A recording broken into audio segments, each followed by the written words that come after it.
오늘 우리에게 주시는 말씀 요한복음 8장 1절에서 11절의 말씀입니다. 요한복음 8장 1절에서 11절의 말씀, 진리가 너희를 자유롭게 하리라 라는 제어의 말씀으로 함께 말씀을 나누고자 합니다. 제가 8장 1절에서 11절까지의 말씀을 가지고 왔지만 전체적인 말씀은 8장 전체를 다루는 것이라고 생각하시면 되겠습니다. 저와 여러분 한 절씩 교독하여 읽겠습니다. 제가 1절을 읽겠습니다. 예수께서는 올리브산으로 가셨다.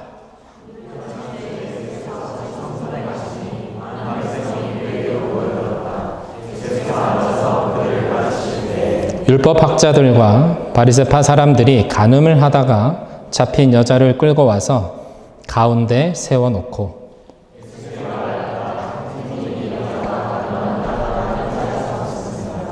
모세는 율법에 이런 여자들을 돌로 쳐 죽이라고 우리에게 명령하였습니다. 그런데 선생님은 뭐라고 하시겠습니까?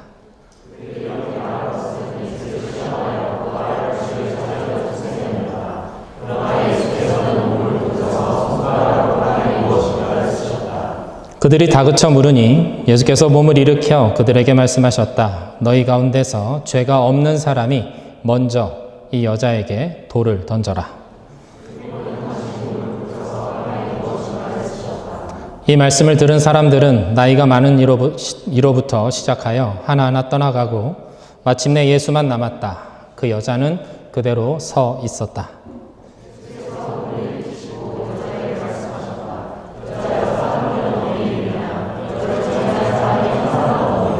함께 읽습니다. 여자가 대답하였다. 주님, 한 사람도 없습니다. 예수께서 말씀하셨다. 나도 너를 정죄하지 않는다. 가서 이제부터 다시는 죄를 짓지 말아라. 아멘. 지난주 말씀에서 우리는 초막절 축제 기간에 예수님께서 조용히 따로 예루살렘에 올라가셨던 이야기를 함께 나누었습니다. 예수님께서 초막절에 형제들과 함께 예루살렘에 올라가지 않으신 이유는 예수님의 형제들도 오병이어 사건의 그 무리들처럼 예수님을 그들의 왕으로 또는 그들을 이끌어 로마에 대항할 정치적 혁명가로 세우고자 했기 때문입니다. 요한복음은 예수님에 대해서 오롯이 일관적으로 한 가지만을 이야기합니다. 예수님께서는 이 땅에 십자가를 지시기 위해 오셨다는 것입니다. 십자가에서 죽기 위해서 오셨지 다른 것을 위해서 오시지 않았다라는 것입니다. 가나의 혼인잔치에서 포도주가 떨어졌다라는 소식을 어머니 마리아로부터 들은 예수님께서 여자여, 그 일이 나와 무슨 상관이 있습니까? 라고 물으셨던 것은 다름 아닌 예수님의 오심의 이유가 이 땅에서 일어나는 일들의 필요를 채우는 것에 있지 않다라는 말씀이었습니다. 물론 때때로 그 필요에 따라서 그들을 긍휼히 여기심으로 병을 고치시고 귀신을 내어 쫓으셨습니다. 그러나 예수님의 오신 이유는 거기에 있지 않았습니다. 오직 십자가에서 죽는 것, 그것이 이 땅에서 이루셔야 하는 예수님의 그 최종적인 목표였습니다. 니고데모와 사마리아 여인과의 만남을 통해서 예수님께서 계속해서 말씀하신 것은 무엇입니까? 예수를 믿고 그리스도의 십자가의 죽으심과 다시 사심을 믿고 성령 충만을 받으라 라는 말씀이었습니다. 새로운 시대, 곧 믿음의 시대가 도래한다 라는 것입니다. 그 중에서도 요한복음 5장의 그 베데스다 사건은 이 믿음의 세대에 대한 구체적인 선포의 사건이 되었습니다. 율법으로 구원을 받는 시대, 자신의 노력과 애씀으로 구원에 이른다고 믿고 있던 종교의 영이 지배하는 그 시대에 예수를 믿는 것, 예수를 나의 주님으로 영접하는 것만으로 구원을 받는 참된 믿음의 시대가 열렸다라는 그 선포의 사건이 바로 베데스다의 사건이었습니다. 여전히 율법에 사로잡힌 사람들이 38년이나 된 병자가 드디어 고침을 받아 그가 오랫동안 누워있던 그 누더기 같은 자리를 들고 걸어가는 것을 보면서 이렇게 말했습니다. 안식일에 내가 자리를 들고 걸어가는 것이 옳지 않다. 안식일에 너를 고친 예수는 죽어 마땅하다. 하지만 예수님은 아직 죽을 수 없었습니다. 왜냐하면 아직 하나님의 때가, 그 카이로스의 때가 이르지 않았기 때문입니다. 하나님 아버지께서 정하신 그 때가 되지 않았기에 미리 죽을 수도 없는 운명이 바로 예수님의 운명이었습니다. 그래서 그때까지, 하나님의 때가 오기까지 예수님은 사람들을 피해 다녀야 했고 때로는 숨어 다니셔야 했습니다. 예수님께서는 자신이 십자가에서 죽으실 때를 염두에 두시면서 믿음의 사람들을 향해 계속해서 하나님 나라의 소망을 전해 주셨습니다. 그것은 대부분 자신을 죽이려고 하는 유대인들과의 그 논쟁을 통해서 그 사람들에게 전해졌습니다. 예수님께서는 자신을 통해서 지금 일어나고 있는 이 일들에 관해서 감정적으로 먼저 판단하지 말고 다른 사람들이 하는 말이나 대세가 어떻게 흐르는지와 상관없이 이성적이고 양심적으로 판단해라. 외모로 판단하지 말아라. 그렇게 말씀하셨습니다. 진리를 향한 각 사람의 몸부림을 멈추지 말아라. 그렇게 요구하신 것입니다. 놀랍게도 이 말씀에 니고데모가 7장 하반절에서 반응하고 있습니다. 니고데모는 예수님을 영접했습니다. 그리고 대다수의 동료 바리새인들과는 다른 길을 가기로 합니다. 자신의 율법에 대한 지식과 노력으로 구원받는다고 그때까지 굳게 믿고 있었던 니고데모가 자신이 평생 붙잡았던 그 율법을 버리고 예수를 향한 믿음으로 나아간 것입니다. 예수 그리스도를 구주로 영접하고 다른 바리새인들에게 무시와 조롱과 핍박과 견제를 받을 각오를 하고 생소하고 어색하지만 초라하지만 그 믿음의 길을 걷기 시작했다라는 것입니다. 그렇습니다. 믿음이라는 것은 이해가 아니라 하나의 이론이나 사상이 아니라 성자 하나님으로 이 땅에 육신의 몸을 입고 오신 그분을 인정하고 그분만을 진리로 여기며 그분만을 의지해서 그분만을 따라가는 것입니다. 그래서 예수님께서 말씀하십니다. 믿는 것이 하나님의 일이다. 우리가 할 것은 오직 믿는 것뿐이다. 그렇게 말씀하고 계시는 것입니다. 이 믿는다는 것이 어렵게 느껴지는 이유는 여전히 우리가 세상적인 방식으로 내가 이해할 수 있는 그 틀 안에서 복음을 받아들이고 싶어 하기 때문에 그렇습니다. 개인의 중요성이 점점 강조되어가는 지금과 같은 시대에 믿음을 가진다라는 것은 나의 생각과 주장과 판단을 내려놓는 것을 의미합니다. 그것은 나의 나됨을 포기한다는 것처럼 들리기 때문에 어렵게 느껴집니다. 사랑하는 여러분, 믿음은 우리가 생각하는 것보다 단순합니다. 그리고 순수합니다. 그래서 머리로만 이해될 수 없는 것이 믿음입니다. 그러나 자꾸만 이성적으로 받아들이고 분석하고 판단하려는 것이 우리 인간의 죄된 습성입니다. 뭐든 의심하면서 따져보는 것이 순리이고 지혜라고 배웠기 때문입니다. 그러한 것이 미덕처럼 여겨지는 이 세상에서 우리가 살아가고 있기 때문에 그렇습니다. 그러나 요한복음은 계속해서 말합니다. 세상적인 기준으로 이해하려고 하지 말고 믿음으로 나아가라 라고 말입니다.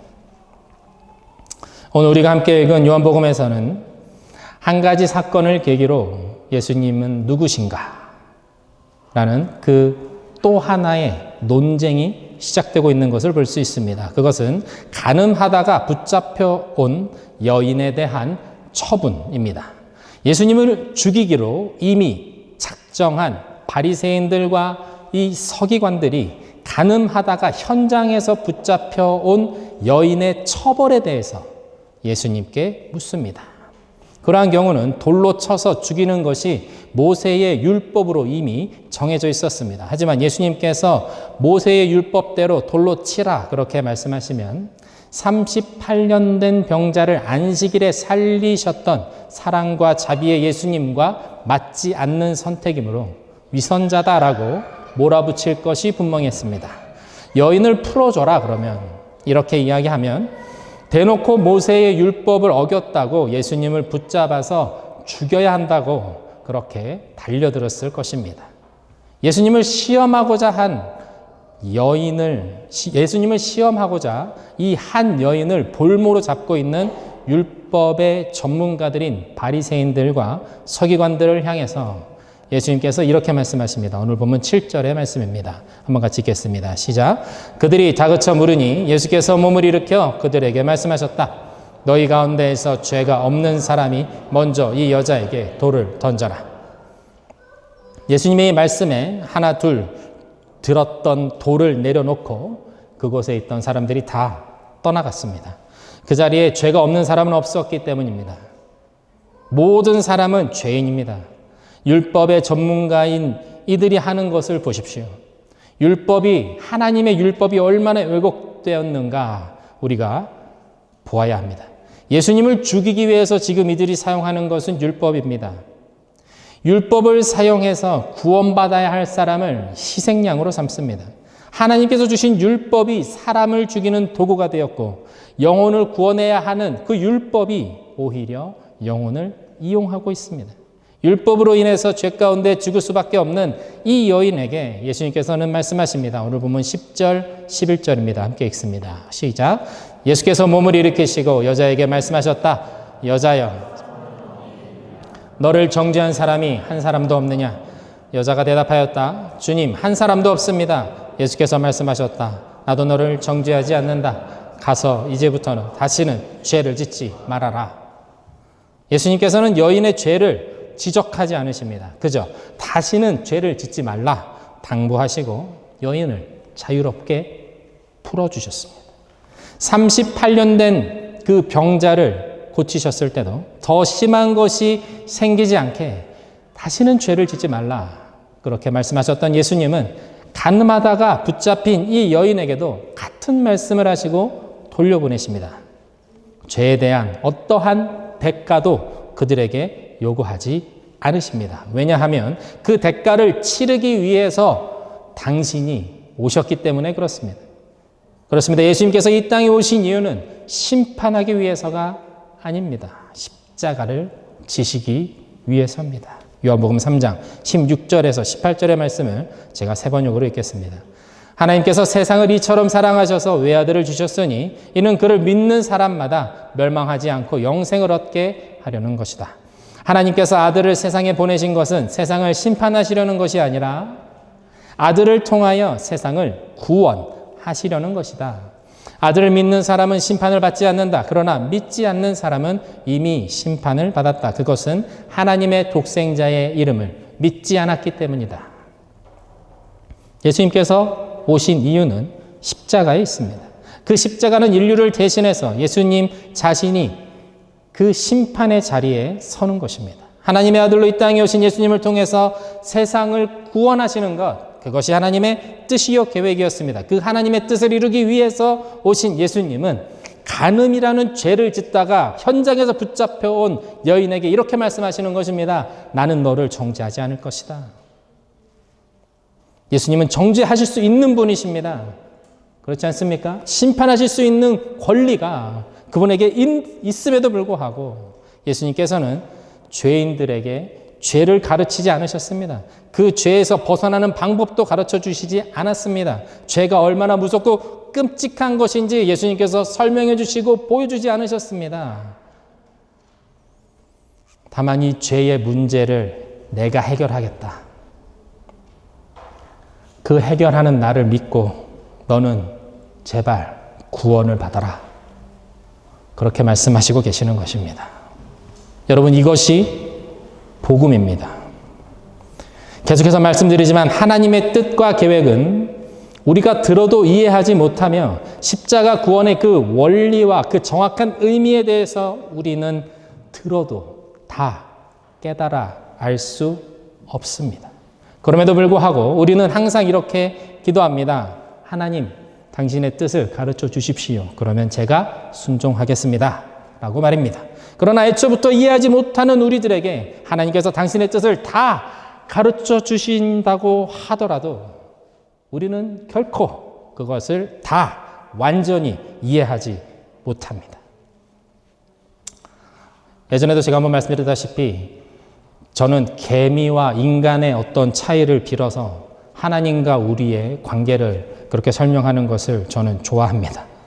그 개미와 인간의 그 존재적 차이를 빌어서 다시 설명을 드리자면, 만약에 개미가 인간이 개미와 대화할 수 있는 어떤 기술이 발견이 되고 그렇게 해서 개미와 인간이 소통할 수 있다 하더라도 인간이 생각하고 계획하는 것들에 대해서, 예를 들어 인간이 지금까지 만들어 놓은 예술, 철학, 그것에 대해서 우리가 아무리 잘 그 개미에게 설명한다고 한들 개미는 자기가 가지고 있는 그 능력으로는 도저히 그거를 받아들이고 이해하고 소화할 수 없다라는 것입니다. 가늠한 여인의 사건을 던져놓고 그 뒤에 예수님과 유대인과의 그 논쟁이 벌어지기 시작합니다. 그 벌어지는 논쟁 중에 이런 말씀이 있습니다. 요한복음 8장 23절에서 25절인데요. 제가 읽겠습니다. 예수께서 그들에게 말씀하셨다. 너희는 아래에서 왔고 나는 위에서 왔다. 너희는 이 땅에 속하여 있지만 나는 이 세상에 속하여 있지 않다. 그래서 나는 너희가 너희의 죄 가운데서 죽을 것이라고 말하였다. 내가 곧 나임을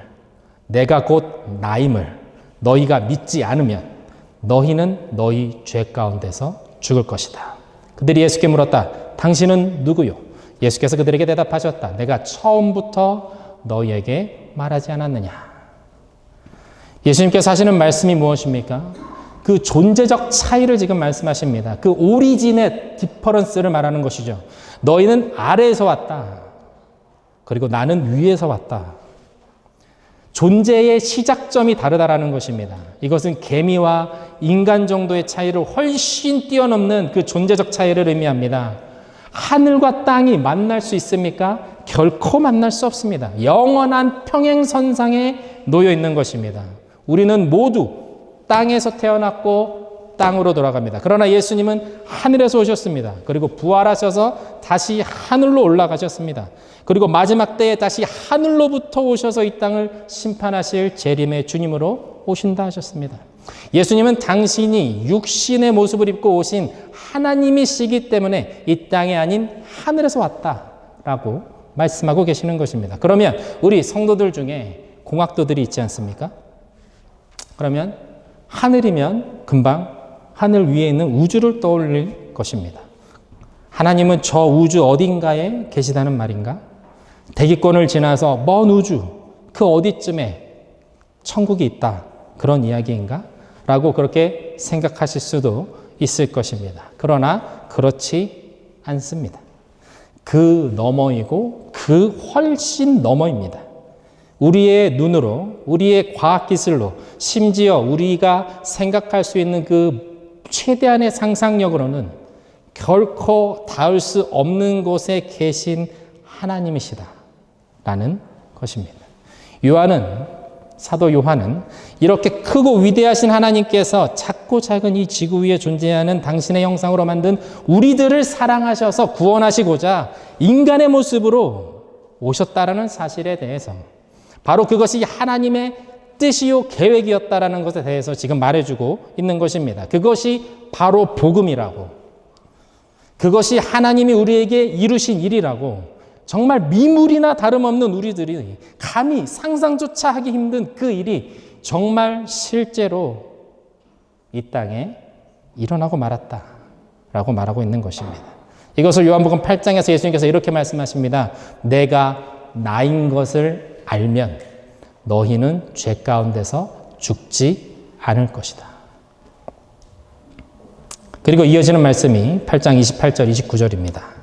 제가 읽어보겠습니다. 그러므로 예수께서 그들에게 말씀하셨다. 너희는 인자가 높이 들려 올려질 때에야 내가 곧 나라는 것과 또 내가 아무것도 내 마음대로 하지 아니하고 아버지께서 나에게 가르쳐 주신 대로 말한다는 것을 알게 될 것이다. 나를 보내신 분이 나와 함께 하신다. 그분은 나를 혼자 버려두지 않으셨다. 그것은 내가 언제나 아버지께서 기뻐하시는 일을 하기 때문이다. 28절의 말씀이 중요합니다. 인자가 높이 들려 올려질 때야 비로소 내가 누구인지, 그리고 이 모든 일이 아버지 하나님께서 말씀하셨던 일을 이룬 것이라는 것을, 그것이 참된 진리라는 것을 깨닫게 될 것이다 라는 말씀입니다. 인자가 높이 들려 올려질 때, 그것은 예수님께서 십자가에 죽으시는 때를 가리킵니다. 그때가 되어야 이 모든 것이 완성되고 깨달아진다라는 것입니다. 흩어졌던 퍼즐이 한순간에 맞춰지는 그런 때가 오는 것입니다. 예수님의 말씀을 믿음으로 간직하고 있던 그 사람들은 바로 이 카이로스의 때가 되면 예수님의 그 말씀을 기준으로 해서 모든 것이 해석되고 풀어지고 파편처럼 흩어졌던 것들이 하나가 되어 온전하게 계시로서 드러나는 것을 경험하게 됩니다. 오해가 풀립니다. 그때 믿음이 비약적으로 성장하는 것을 경험하게 됩니다. 마태복음 27장 46절에서 54절의 말씀, 제가 현대인의 성경으로 한번 읽어보겠습니다. 오후 3시쯤에 예수님은 큰 소리로 엘리 엘리 라마 사박다니 하고 외치셨다. 이 말씀은 나의 하나님 나의 하나님 왜 나를 버리셨습니까? 라는 뜻이다. 거기 서 있던 사람 중에 어떤 이들은 이 말을 듣고 이 사람이 엘리야를 부른다 하였다. 그리고 그들 중 하나가 재빨리 달려가 해면을 신 포도주에 적셔서 갈대에 꿰어 예수님의 입가에 갖다 대었다. 그러나 다른 사람들은 내버려둬요. 엘리야가 와서 그를 구원하나 두고 봅시다 하였다. 예수님은 다시 큰 소리를 지르시고 숨을 거두셨다.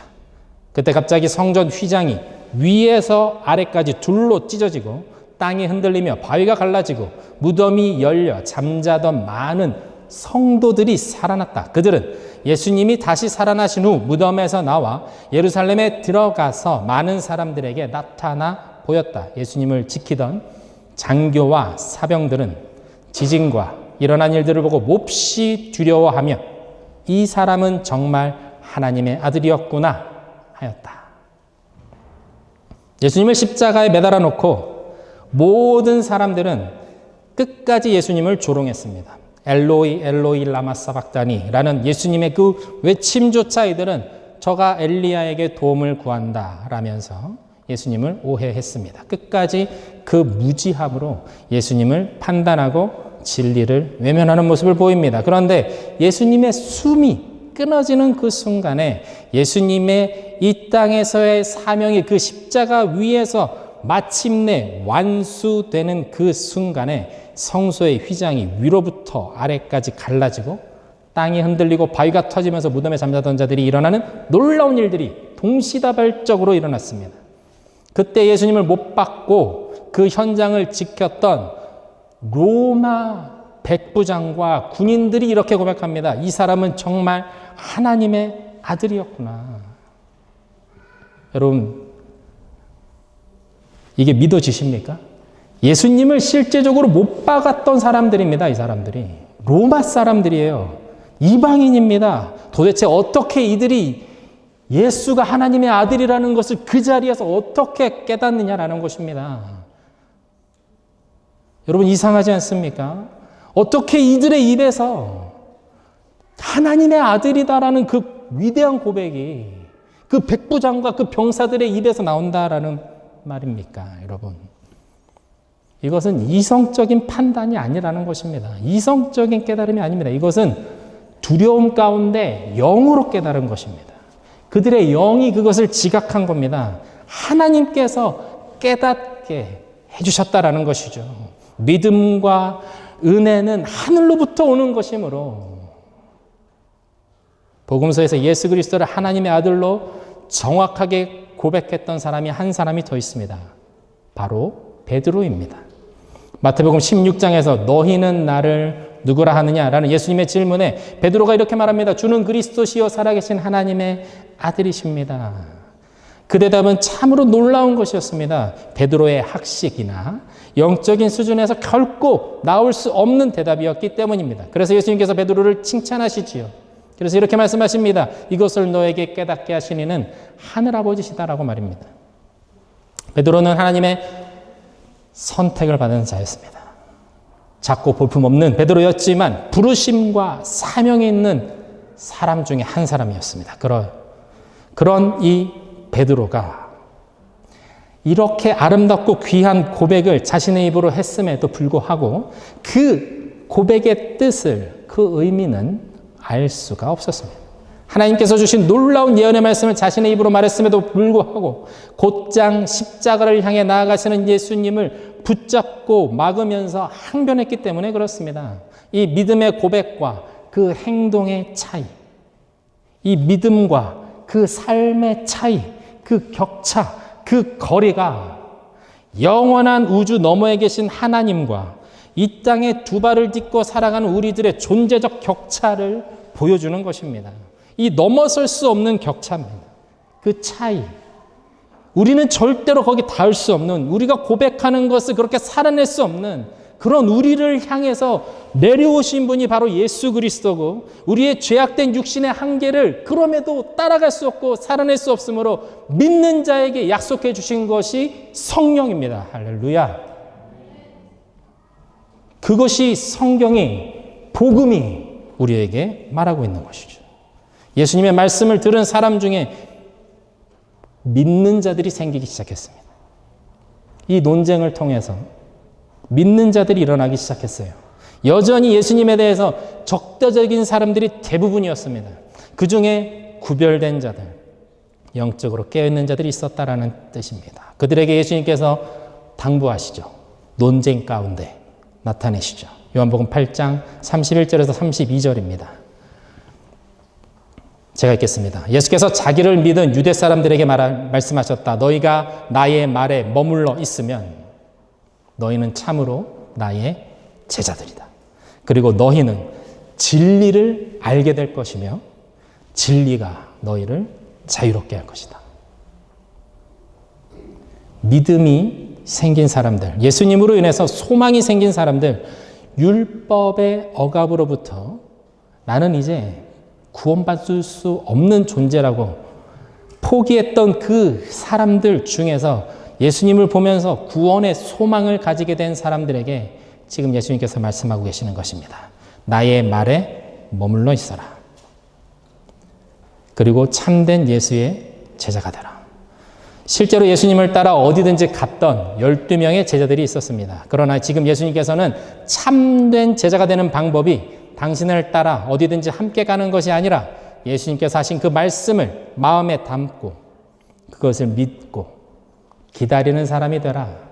그렇게 말씀해 주시는 것입니다. 어떤 일이 일어나도 예수님께서 주신 그 말씀, 그 소망 되신 그 말씀, 그것을 기억하고 꼭 붙잡아라. 그리고 버텨내라. 인내해라. 말씀하시는 것이죠. 그러면 카이로스의 때 예수께서 십자가에서 죽으셨음에도 절망하지 않고 그분의 부활을 보게 될 것이다. 그리고 믿음으로 그 주님의 부활에 동참하는 자가 될 것이다. 그렇게 말씀하시는 것입니다. 여러분, 이것이 진리입니다. 이 진리가 이 세상의 그 무엇도 속박할 수 없고 우리를 묶을 수 없고 올가맬 수 없는 참된 자유를 우리에게 줄 것이다. 그렇게 약속해주고 계십니다. 내가 곧 길이요 진리요 생명이다 말씀하신 예수님은 사람의 몸으로 이 땅에 오신 삼위일체 성자 하나님이십니다. 그분을 믿는 것, 그분이 하신 일을 기대하는 것, 우리에게 주신 진리로 자유하며 살아가는 것, 그것이 우리에게 주신 권리이고 우리가 할 수 있는 유일한 일입니다. 죄 가운데 태어난 인간이 열심히 율법을 연구해서 율법으로 한다는 것, 그것은 결국 예수님을 죽이는 것이었습니다. 옆에 있는 형제 자매도 끌어다가 율법의 희생양으로 삼는 것이었습니다. 한 가늠한 여인의 사건을 가지고 요한복음은 예수님의 십자가의 의미가 무엇인지, 예수님이 왜 오셨는지, 예수님이 누구신지 다시 한번 우리에게 밝히 드러내 가르쳐주고 있습니다. 예수가 진리임을 발견하라고, 그리고 믿고 참된 자유를, 그 영원한 자유를 맛보며 누리라고 우리에게 이야기하고 있습니다. 이 땅에는 없는 하늘의 자유, 그것을 맛보며 누리는 저와 여러분 모두가 다 되시기를 주님의 이름으로 축원드립니다. 이 시간 함께 찬양하며 기도하면 좋겠습니다.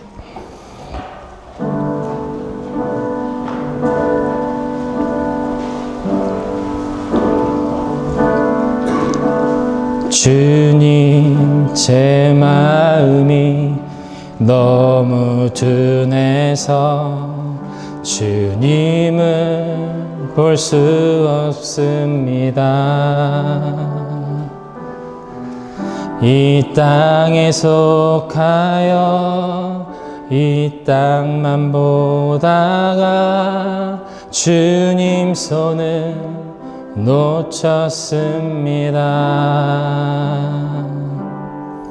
나는 나그네로 왔는데 왜 주저앉게 되었나. 나는 청지기인데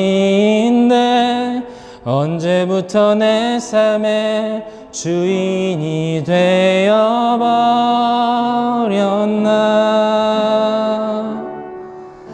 믿음이 없이는 기쁘시게 못하나니 고된 수고도 다 헛될 뿐이라.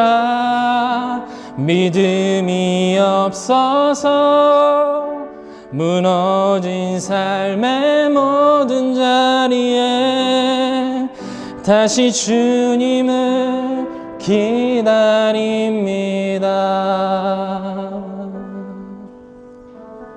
우리의 고백이 되기 원합니다. 한 번 더 불러볼까요? 주님, 제 마음이 주님을 볼 수 없습니다. 이 땅에 속하여 이 땅만 보다가 주님 손을 놓쳤습니다. 나는 나그네로 왔는데 왜 주저앉게 되었나. 나는 청지기인데 언제부터 내 삶의 주인이 되어버렸나.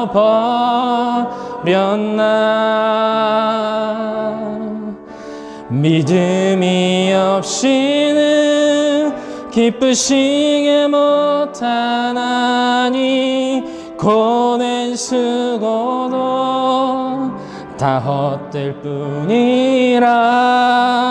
믿음이 없어서 무너진 삶의 모든 자리에 다시 주님을 기다립니다. 믿음이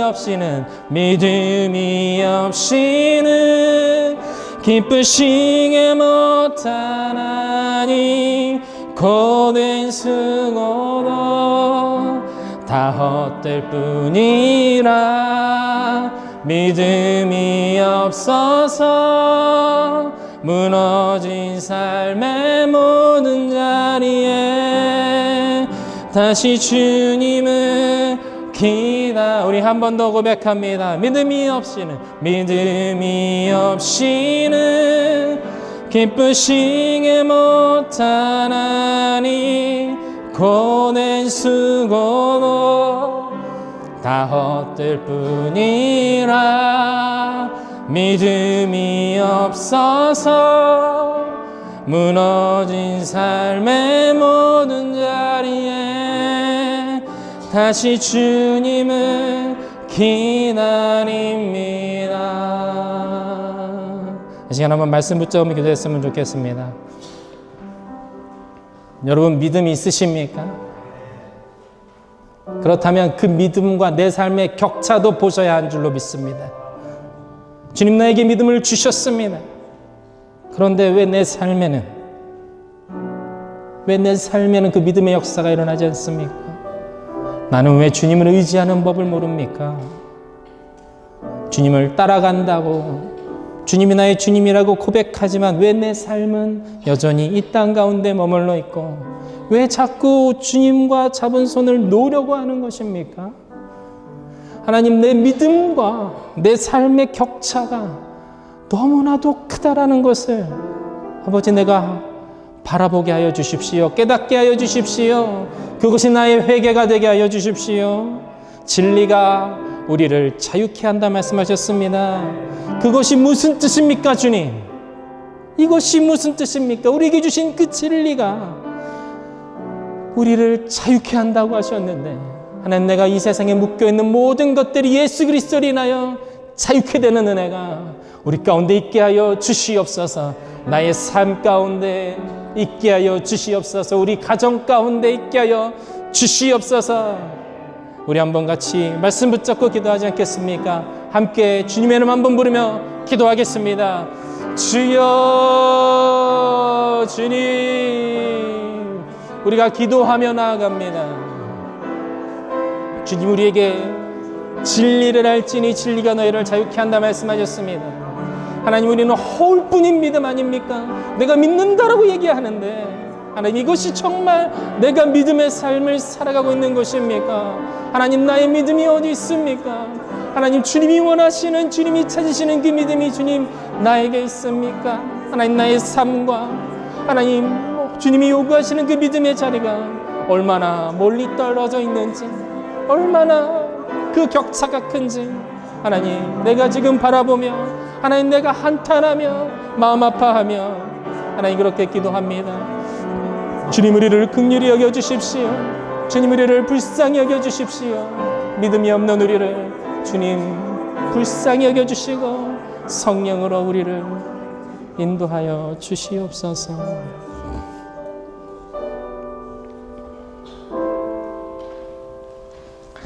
내가 매일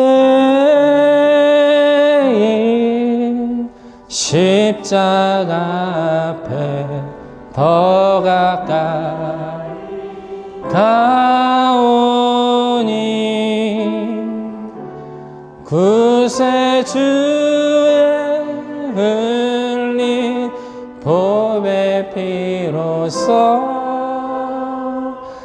나를 정케 하소. 내가 매일 십자가 앞에, 내가 매일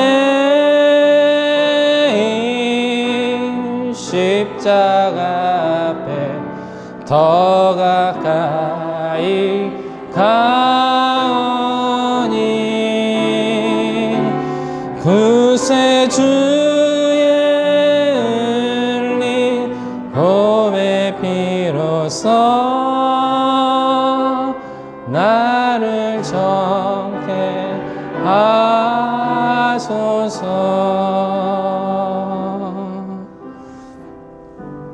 하나님, 감사합니다. 말씀이 점점 깊어지게 하시니 감사합니다. 복음이 더 진하게 우리 가운데 다가오게 하시니 감사합니다. 복음이 진할수록 두렵습니다. 염려가 올라옵니다. 내 인생 어떻게 될까 두렵습니다.